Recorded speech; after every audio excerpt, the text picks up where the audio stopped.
Go.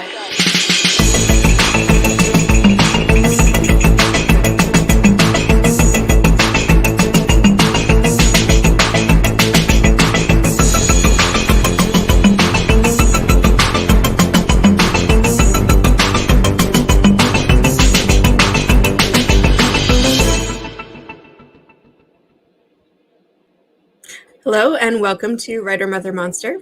I'm your host, and our guest tonight is Sue DeConnick. But before I introduce Sue, thank you all for joining us tonight. And as always, if you enjoyed the episode and Writer Mother Monster, please consider becoming a patron or patroness on Patreon to help me keep this podcast going.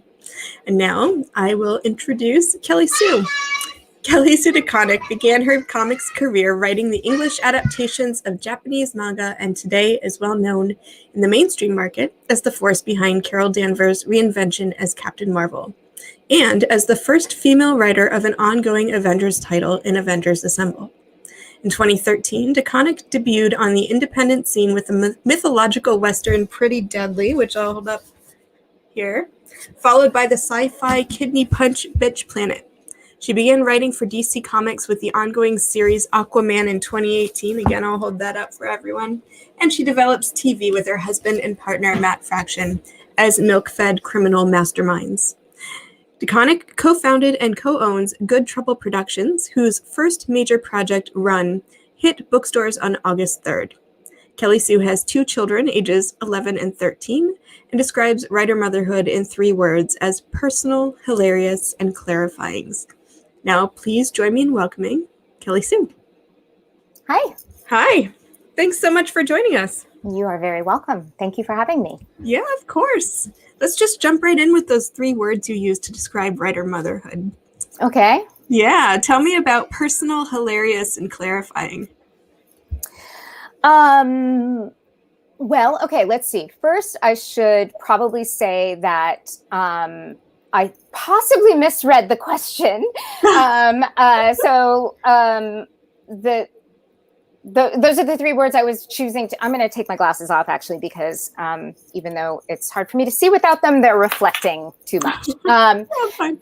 But I was choosing words to describe motherhood. I don't think I looked at writer motherhood, so I probably just skipped over that word. But that's okay.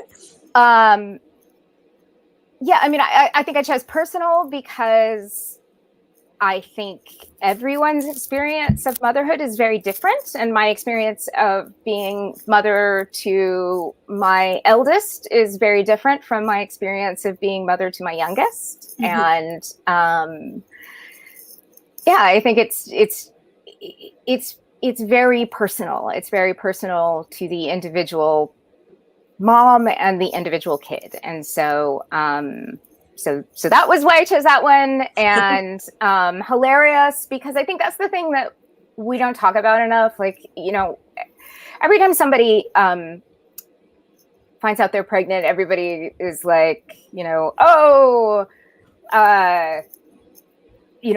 get sleep. It's really hard at first, and or, oh, this is the most magical thing that you're ever going to do. And I don't know about either of those, my children are an incredible, important part of my life. But, when I was changing diapers in the middle of the night, I wasn't thinking how magical it was. And, mm-hmm. And I actually wasn't all that sleep deprived because we co-slept and I nursed. And so I would just wake up for a second and stick them on a boob. And then I was back to sleep. It was fine. Yeah. But what nobody told me about anyway, so it was the thing that I wanted to share, was that it's really funny. It's really funny. Both my kids are hilarious. It's, as soon as they started showing their personalities, they were funny. Before they had language, they were funny. And it was, and before they had language, my husband and I laughed a lot about the absurdity of parenting, even before they were born, you know? I mean, it was like, I had this thing on me that it was like, this, I was trying to explain to him, this does not feel any less science fiction to me than it does to you. You know, like I am as completely weirded out by this as you are. Like, it's just peculiar and hilarious. And I think that being able to laugh at it and to laugh with my children and to teach my children to have I don't have to teach my children to have a sense of humor, but to share in that way of experiencing the world has been an important part of motherhood and an important part of our family. So I chose hilarious for that, and clarifying because like any big change in life, becoming a mother is one of those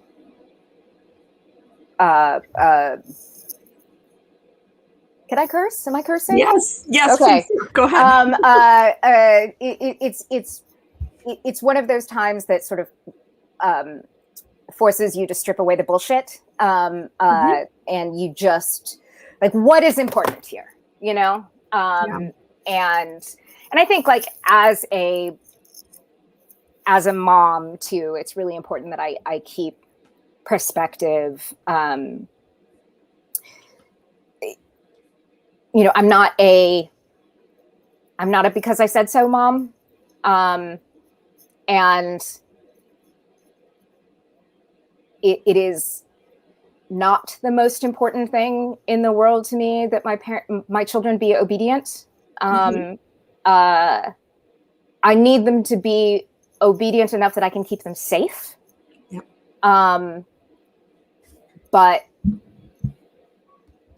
But yeah, it's a thing in my life that forces me to constantly be like, what's actually important in this interaction. And you know, like, she doesn't wear socks. She doesn't want to wear socks. She's going to throw a fit. Is it really important that she wears socks? Like, really? Are you afraid that someone else is going to judge you if she doesn't wear socks? Are you know, do the shoes not? Why are we obsessed with the socks? Like, maybe choose your battles, you know? Yeah, that's really wise. I think choose your battles, because I think your kids are a little bit older than mine. My daughter's 5, and we definitely fight over socks every day. And at a certain point, I'm like, you know, it's whatever. Yeah. It's fine. Do you want to wear pajamas to school? Is it against school rules? No? Okay, you can wear pajamas to school. Guess what? We're going to leave on time, and you're wearing pajamas. Everybody wins. So yeah, that's where we are. That is my parenting style. Give up. So. That sounds good. What was your mom like? Actually, I am not one of those people who. There's a lot of people who are like the opposite of their parents, and I'm not especially the opposite of my mother. My mother was pretty lenient. I mean, she certainly had her moments where she was because I said so, but my mom didn't police me. She treated me with respect and autonomy, and I should make her listen to this because she thinks that I'm constantly critical of her. I actually think that you know, my mom is a much younger mother than me, and for where she was in her life and for how she was raised, she was quite the opposite of her mother. Her parents were like on her all the time, and so she was not that with me. So yeah.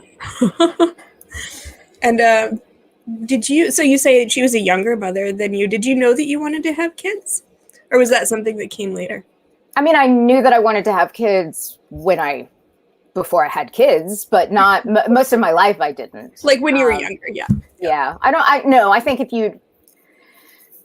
think if you'd asked me younger, I would have either been ambivalent about it or said no, probably. Mm-hmm. Yeah. But then suddenly I did. And, my husband is 5 years younger than me. And so, and we were married for 5 years before we had kids. And at some point we were talking about it and he was like, I just think, we should wait a little bit longer. And I was like, well, then you probably should have married someone closer to your own age because tick-tock, motherfucker. Mm-hmm. So anyway, it worked out. It all worked out. I win at families. I have the best family. I mean, I'm sure, Laura, that your family is great and all, but but you're gonna win either. I win. I totally win. So what changed for you? Like, when did you decide that you were ready to have a family? I don't know. I couldn't tell you. I don't know. I don't remember. It wasn't terribly dramatic. I don't remember.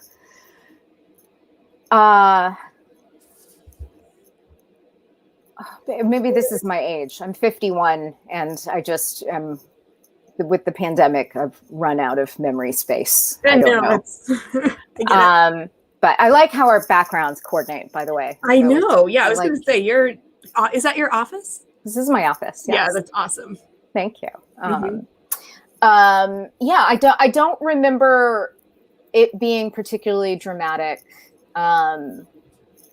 I mean, it was certainly a discussion that Matt and I had before we were married. And I think maybe we were both like, yeah, sure. But it wasn't, it wasn't an imperative, but, nor was it, and I don't,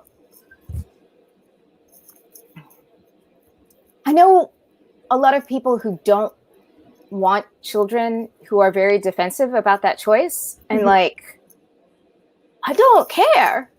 If you don't want children, I think you should not have children. I support your decision to not have children. I don't think you have to have children to have a fulfilling life. Mm-hmm. I don't think that you're not going to know whatever, you're going to have a great life. It's fine. It's a very individual choice.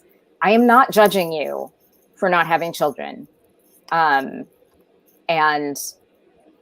I'm sorry, my little screamed on the airplane, but it's not about, you're going to be a mother one day. It's about, hey, you were a kid once, Right. And their ears hurt on the airplane. So have a little, compassion. Yeah, exactly. Yeah. So I don't think we all need to be parents. It's been a terrific choice for me. I don't regret it for a moment. But it certainly isn't for everyone. And and that's totally okay and great. And I promise to not be the friend that pressures you. It's all good. So yes. Yeah. Well, we'll come back to motherhood in a minute, but let's go back to writing then for a moment here. Now, did you read comics growing up? What did you read? I did. Yeah, I did. And that was another aspect of my mother's parenting style.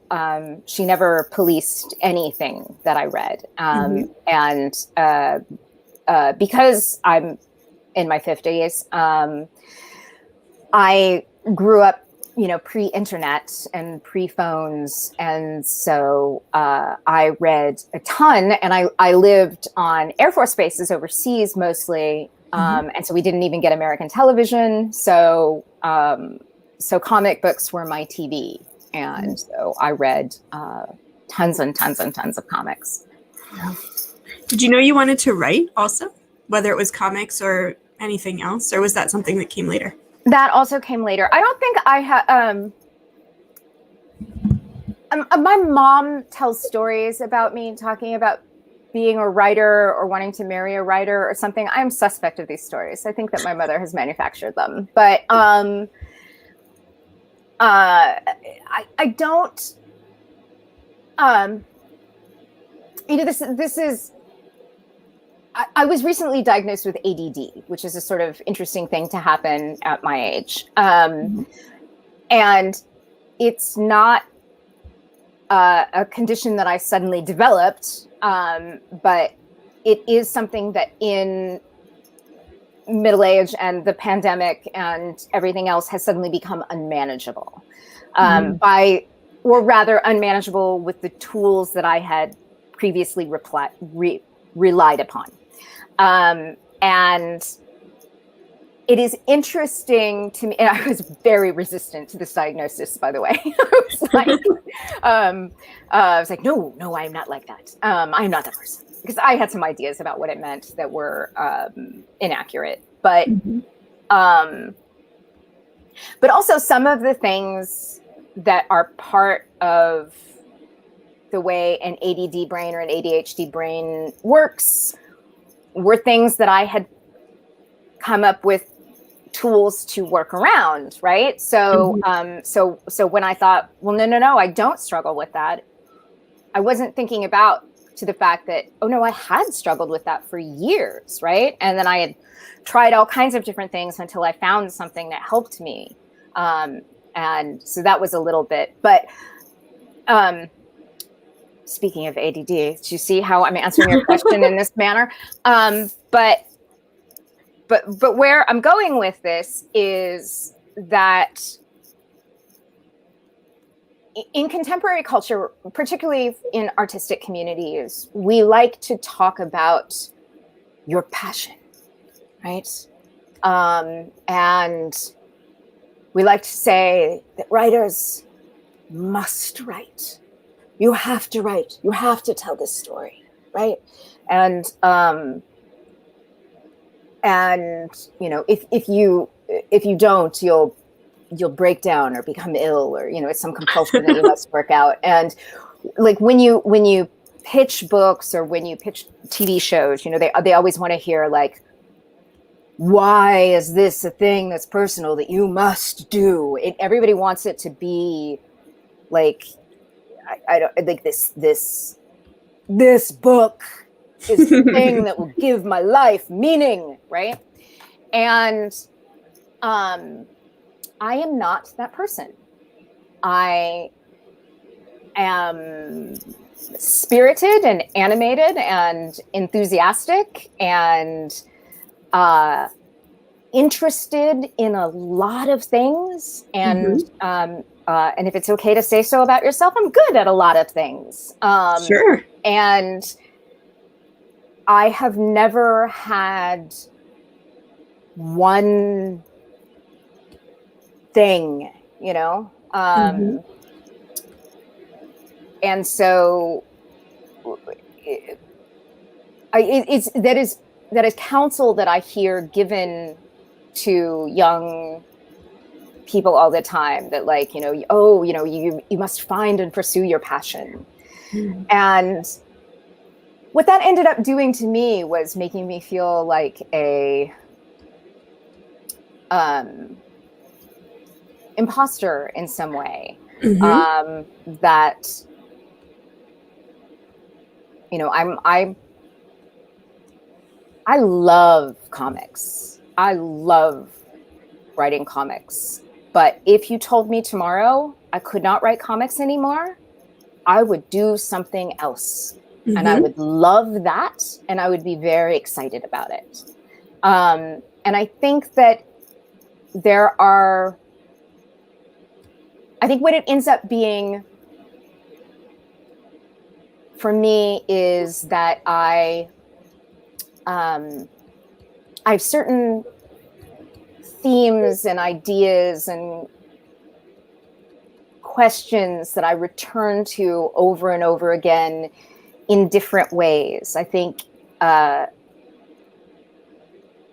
think I'm a person that will explore these questions and these themes in multidisciplinary ways, and And that, I don't think that makes me less of a writer. No. It just makes me, I don't know, that like writer is just one of the subcategories. It's one of the things I do.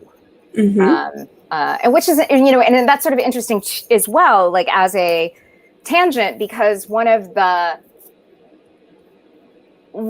themes that I'm interested in and returning to is where we draw our identity from, right? So if my identity is I am a writer, and for some reason I can't write, then what does that do? You know, like, and so I think I try to separate who I am from what I do, and to not draw my identity from things that I don't have complete control of, if that makes sense. Although no one can really make you stop writing. They can stop paying you to write, but they can't. That's true. No, but that's really fascinating, actually, to put identity first, and then writing is one of the things you do to express your identity or to question elements of your identity or what have you. I think that's a really fascinating perspective. And I've heard others say the opposite, kind of, where it's like their identity is I am a writer. And then the question is, if I can't write because whatever reasons, motherhood being one of them, just all the chaos of motherhood, then am I still a writer? So interesting approach to the same question of identity. I don't know. My ego is very firmly grounded. So there's my identity isn't challenged by external circumstances. Well, I imagine that's important too, and not to get too much into the comic world, but just sort of generally with the commercial success of much of your work, I imagine it's important to maintain your ego and your sense of self. Have you found that challenged in any ways through the years, or have you always just sort of known who you are and what you wanted to do at any one time? I mean, I kind of, my interests change a lot. I'm sort of very interested in the thing that's right in front of me, and the next thing the one I'm not allowed to work on right now is the one I'm most interested in, of course. Of course, yeah. The least interesting is the thing I just finished. Then followed by the thing that's right in front of me, and the sexiest, most exciting thing is the thing I'm not allowed to work on. But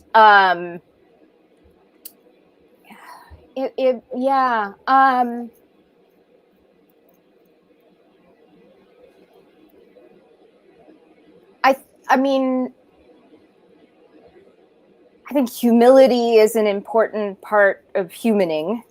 So when I talk about my ego, I don't mean it in a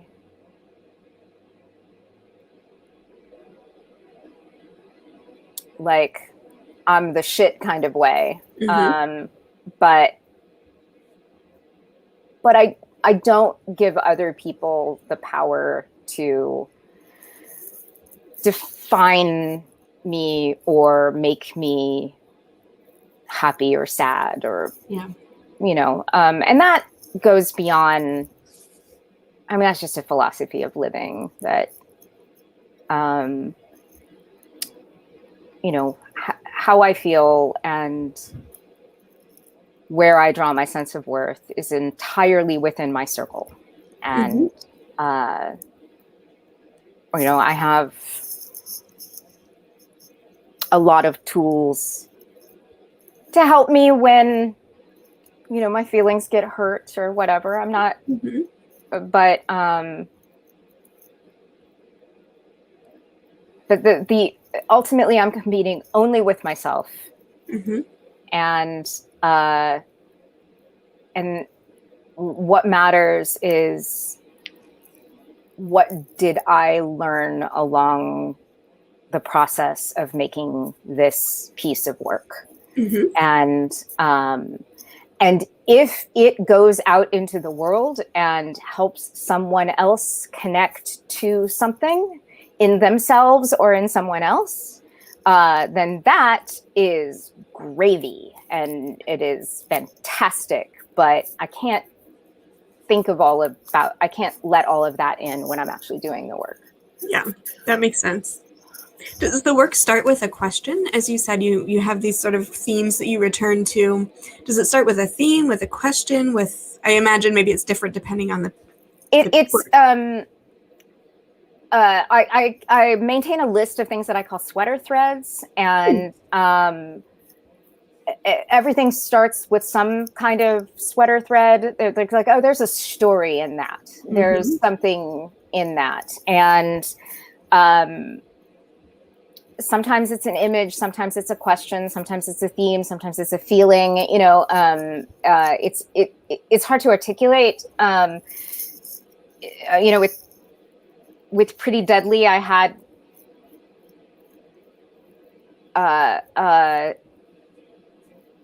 this little girl shooting a bunny. That was what I had. And I was like, don't know what this is about, but I'm anxious to learn. You know? And then the book usually teaches me what it's about as we go. And I'm almost always wrong in what I think it's going to be about. And I end up learning on the way. And where I get in trouble is when I try to force it. Yeah. Can you talk a little bit, for anyone who doesn't know, who's listening, about the process of writing a comic book? And I'll hold up Pretty Deadly again. Whoa. There we go. And we didn't ruin anything with the girl shooting the bunny, because that's right at the beginning, right? Yes. So, there's a question to answer right there. But for anyone who doesn't know, or a lot of the guests on the show have been, novelists or poets or even TV writers, but I think you might be the first comic book writer. So tell us a little bit about the process of, once you have that image in your head, and then you have the illustrator you're working with as well, how you build that story out. So comic book writing is similar to television writing in that it's script writing, but it's much more personal than a television script. So there's this kind of ladder of hierarchy, and I've actually written all of these except a feature, but I've worked on several features. But pardon me. So the most formal is the theatrical script. So the script that you write for the stage is very, very, very formal. And you need to be incredibly disciplined in your writing practice. You do not direct from the page. No stage directions that do not absolutely need to be there. And the reasoning is because when you write for the stage, your hope is that will be produced by multiple companies over multiple years, right? So you are writing a piece of literature to be read as well as produced, okay? So that's our most formal, right up here. Let me lean into the camera. And then next down is the feature. That's the one I haven't written, but maybe someday. And the feature script is going to be read by 150 people, let's say, who are working on that film. That number's probably a little low, but it's in the hundreds. People who are working on that film, it's going to be produced one time. It is usually written before the cinematographer and the director are attached, though not always. So there is a certain formality in the audience because you don't know exactly who you're speaking to, right? And You don't want to do the director's job or the cinematographer's job. They get very upset about that. So no calling shots from the page. You really need to stick to particular formatting rules, and if you don't, you look unprofessional and nobody's going to read it, right? And so that's that. And then one more down is television. And television is going to be read, television script is going to be read by 60 people who are the same people, work together every week, producing the same show. It happens very fast. These people become like family after a while because we're working together to do this thing. The primary artist in theater is considered to be the director. The primary artist in primary artist in theater is sometimes the actor, but that's a discussion for another day. But let's say the director. In film, definitely the director. In television, it switches to the showrunner, right? Because directors we don't tend to have, and these are not hard and fast rules. Some shows, things are different, but we tend to change off directors week to week. But that showrunner is the primary artist, the vision and the voice, right? So you can be a little more casual with a television script. Frequently, the showrunner is also scripting in television. So because they are the boss, they have a little more leeway. It's still bad form to call a shot, but you can do it. Like, you're not going to nobody's going to send a letter, right?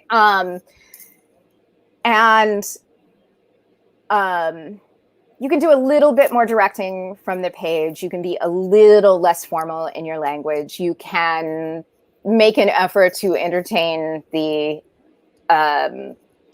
executives that have to read it in the process. There's a salesmanship aspect to writing the television script as well. And then when you get to the bottom of this list is comic scripts. Comic scripts are going to be read by about 5 people. So we went from hundreds of people over time to 5 people, in the 3 months it takes to make that issue, or that graphic novel, I guess. So comics are very personal. You write your comic script is almost an epistolary model.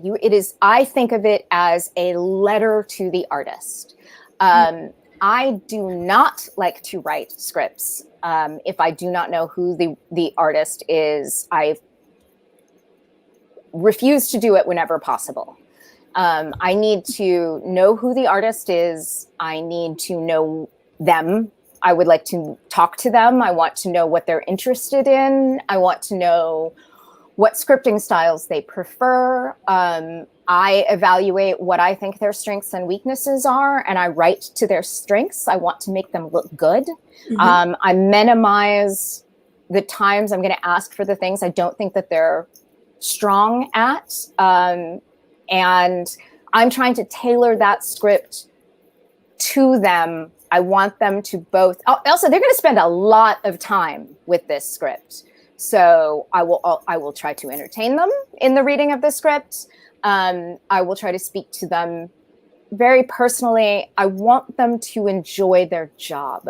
That page, that sort of, it's me telling them the story and them telling the audience the story, right? So I'm the storyteller with an audience of 1 or 2, if we're talking about my scripts are read by the editor, the artist, the colorist, and the letterer.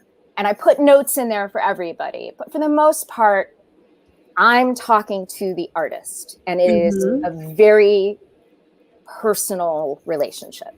And I think that is what makes comic writing the most different from all of those other script writing practices in that hierarchy. Yeah, so it sounds like hopefully, let's see, I will just pick a page if I can. Hopefully that's okay. Mm-hmm. And so we see, there's dialogue. Mm-hmm. And when we say script writing, it's more than just the dialogue, right? So you're not giving the illustrator or the artist just the dialogue. Are you telling them like what's happening in the scene? And so, yeah, there's a continuum of styles, and I write in all of the styles depending on who I'm working with. There's one style that's called full script, where you write, okay, page 1, panel 1, this is a wide shot on a horizon, our hero coming up, like that's, you're describing, here's what you want to draw, right? And then if there's any dialogue or caption box or whatever, and then panel 2, this is what happens in panel 2. And ideally, you're a writer, they're an artist. Don't try. If you want them to become your pencil, you're doing it wrong, and you should learn to draw. They are your collaborator, and they are your partner, and you have to honor their contribution by not trying to dictate too much. So only what is necessary, right? So try to stick to the action or whatever level of detail they have expressed in their preferences to you, right? Because you've ideally had this conversation with them before. But full script goes through and has like panel description. This is the action of the panel. This is the character speaking, dialogue, sound effects, everything is in full script. And then there's a style that is either called Marvel style or plot style, depending on who you talk to. And those are the two ends of, I'm bad with the camera. So those are the two ends of the spectrum. But there's multiple, there's multiple styles in between. So then plot style in the farthest end of the spectrum, I would never do, but that would be like how Stan Lee wrote 16 comics a month or whatever it was that he had to do, which was, he would write a page or so that was like, this is the plot of this story. Here, artist, you go do it, right? And nobody does that today. Nobody does that today. But I do modified plots. Okay, that is not true that nobody does it today. I don't know of anyone who does it for a full issue, but there are folks who are like, and then there's a fight scene. Go nuts or whatever. But I do a modified plot style fairly frequently, where I will write like prose so it's like, this is this scene, and I write the prose description and the dialogue and where the page breaks are. Because page breaks are a really important thing that you need to think about in comic writing if you're doing for conventional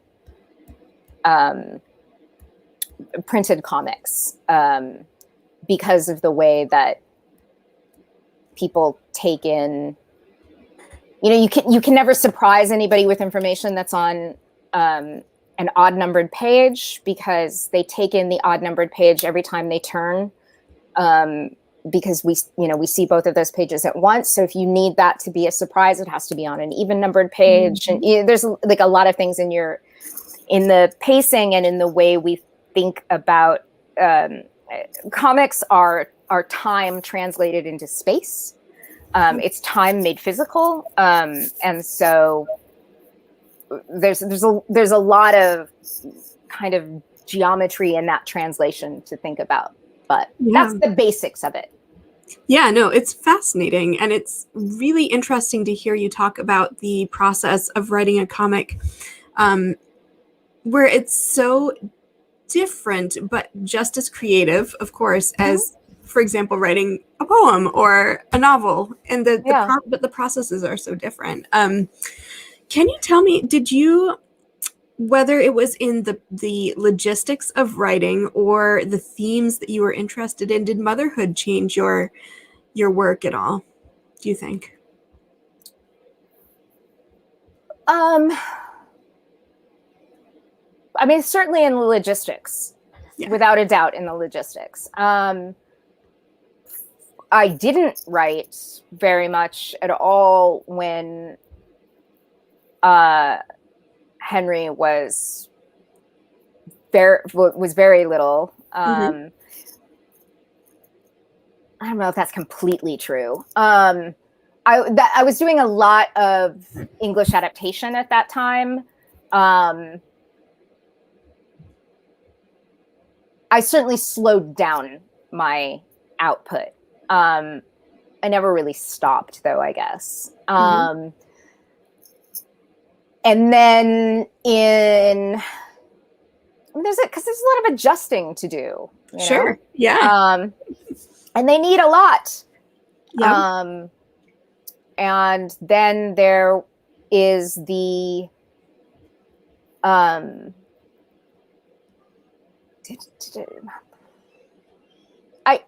Pretty Deadly is a book that I associate with two people. Well, that's not true. It's mostly about Emma, although Jordy and Clayton, who are our colorist and our letterer, are also integral, irreplaceable pieces of that puzzle. But when I write that script, I'm writing for Emma. It's about Emma. It is, I think of these stories as this is a conversation between Emma and I. Emma refers to it actually as it is our child. So this is the product of our partnership. But I also associate my son with that book a great deal, because there's so much of it is me talking to him and trying to make sense of the world for him. Oh, tell me more about that. That's fascinating.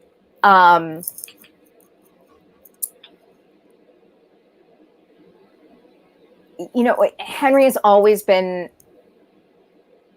very drawn to animals, and he's always been just this really, really big-hearted kid, and he's like 5'11" and 13 years old now, and he is still the same kid he was when he was 5 in a lot of ways. He still just leads with his heart, and there were so many things that he was both drawn to and afraid of. Like he's a big horror kid, which is funny for somebody who's so sweet. Like he's just sweet. But I think it has to do with the fact that he has anxiety, struggles with anxiety, and has since he was little. And he's a bright kid, and that's not unusual for kids they don't have they can see all of the threats in the world, but they don't have the experience to contextualize them. And so it makes them very anxious. And so I think that his interest in the horror genre has to do with processing that anxiety, like making it make sense and sort of using those stories to wring those chemicals out of his body, you know? But so when we were developing Pretty Deadly, I always say that I had at first envisioned it as a very straightforward Western, and it didn't work and it didn't make sense until the monsters came in. And once we had that, then it sort of all fit together, and then the language of the monsters and the river of blood and the animals, and sort of like I've articulated, I think actually it was, I don't know if this was me or if it's one of the things I've said so many times now, I've like claimed it, because I think it might have been Ben Saunders from University of Oregon, who said that it's the first volume of Pretty Deadly is like trying to explain death to a child. And I think that's literally what it was trying to explain death to Henry. And then it became just the way any sort of mythology builds up. It's a mythic structure, and it's a way of explaining all these different things to kids, I think. Or not, I mean, no, let me not say to kids, like to my kid. It's not written for children, but in so many ways it is a conversation between me and my son, as well as between me and Emma. Yeah. Yeah. No, that makes sense. Has he read it? Yes. Yeah. Yes. Just fairly recently, actually, maybe a year or two ago. Yeah. Has he talked to you about it at all, or is it? Yeah. Yeah. What did he say?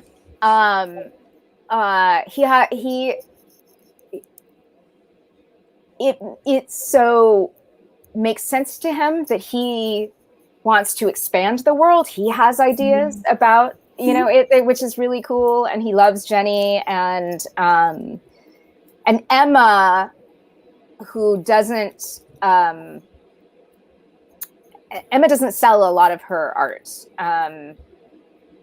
She gifted him with a few original pages, and so we have them framed for him. In particular, the pages with the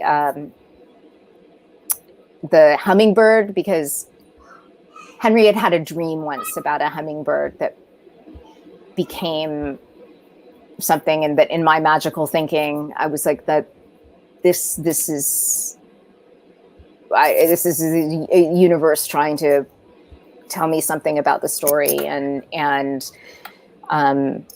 that's where we came up with one of my favorite lines in the book, which is that they're Bunny and Butterfly are watching this hummingbird, and the hummingbird has to drink from like 1,000 flowers, and it's raining, and the hummingbird weighs less than a penny, and it's getting pelted with all of these raindrops, and Butterfly's asking, how does she do it? How does she stay aloft in the rain? And Bunny says there's no secret to it. The hummingbird just works harder in the rain. And that was, Henry and I spent so much time talking about hummingbirds. I started doing all this research on them, and then I found this study that they were like, trying to figure out, like, does the hummingbird avoid the raindrops? How does it? And it was like, no, it just works harder. And it was such a, like, yeah, sometimes things are difficult. There's no magic. You don't get out of it. You don't work around it. You just have to work a little harder when things are hard. Yeah. And then you rest when it's sunny. And that's how we roll. I love that. The simplicity of it is, that's where all all the real lessons are, right? Yeah. Yeah, I feel like We do get a lot of lessons from our kids, either from things that they say to us that are so simple that they don't even realize they're spouting this like wisdom, or in grappling with things that we know but we don't usually have to articulate until a child asks us. So yeah, that makes perfect sense to me. And I know you wanted to talk specifically about, and I think we should talk about Wonder Woman Historia, the Amazons, which came out. Oh no, it didn't come out yet. This is forthcoming, right? Yes. Yeah. Yes. So tell us about that. So that is, I actually believe, and this might be breaking news with you. But unfortunately, took forever. This book was announced like literally, I think 3 years ago. And it's one of my favorite projects I've ever been a part of. It's really, really extraordinary.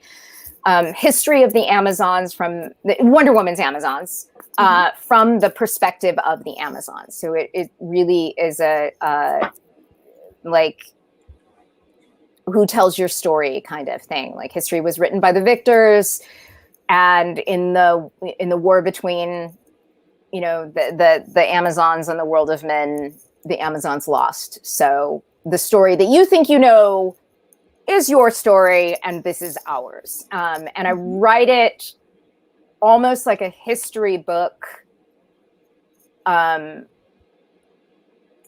an Amazon teaching a young Amazon the history of her people. Oh, cool. And so that is the concept around it, and we'd finally gotten the release date, which is going to be October 19th. But but we've run into some COVID troubles, and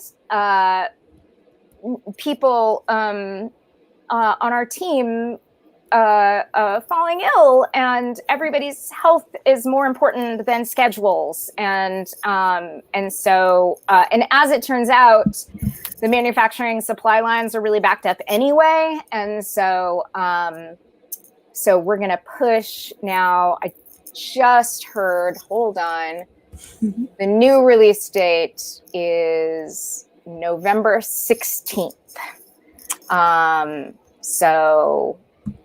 So I'm a little bummed that we have to wait an extra month, but I'm not bummed on behalf of the incredible artists who are working on this book, and who I do not want to what did I just do? Sorry. I don't want to jeopardize their health or well-being or their families. And so, you know what? If that extra time makes everybody safer, then let's do that, please. Yeah, absolutely. Yeah. So ultimately, I mean, it's been like 3 years. What's one more month? You know? So with comic books, there's this thing called pre-ordering, which is a very unique to our industry, and kind of weird, but it's just one of those strange things about how we're structured. But if you're interested in picking up the book, if you will let your comic book retailer know in advance, it will help everyone tremendously. The issues are 64 pages and oversized, so it's a meal. And Phil Jimenez is my partner on this project, and if you go check out his Instagram, you will see it is just the work of his career. He is, and that's saying something, because he is an incredible artist as well as an incredible human being. And now we have like a whole team of colorists that are working on it, because it is just an extraordinary, huge project. So that is all of that. And actually, if I can promo one other thing, which is, it's, people don't get into comic book retailing to get rich. There's a reason there's no national chain of comic book retailers. It's a very strange business, and retailers are people who love comics, and that's just, they're in it because they love the medium. And so there was a shop in Eugene, Oregon, that is a sister shop to one of my favorite shops here in Portland. It's called Books with Pictures. And so there's Books with Pictures Eugene. And it is run by my friend Andrea, who opened her store the week of the pandemic shutdown.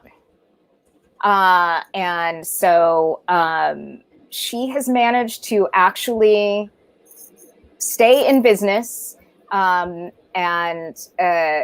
has really done an extraordinary job. I was supposed to come out to Eugene for their grand opening, obviously was not able to do that. And so wanted to partner with them and support them in some special way. And so if you pre-order your book, if you pre-order Historia from Books with Pictures Eugene, and I will send you the link so that you can put that in your show notes. But if you order it from them, and she will mail to you wherever you are, then I will sign your book for free, no extra charge, and you can fill out a little form with her and let her know how you would like, if you would like it personalized or not personalized or any of that good stuff. And let's see if we can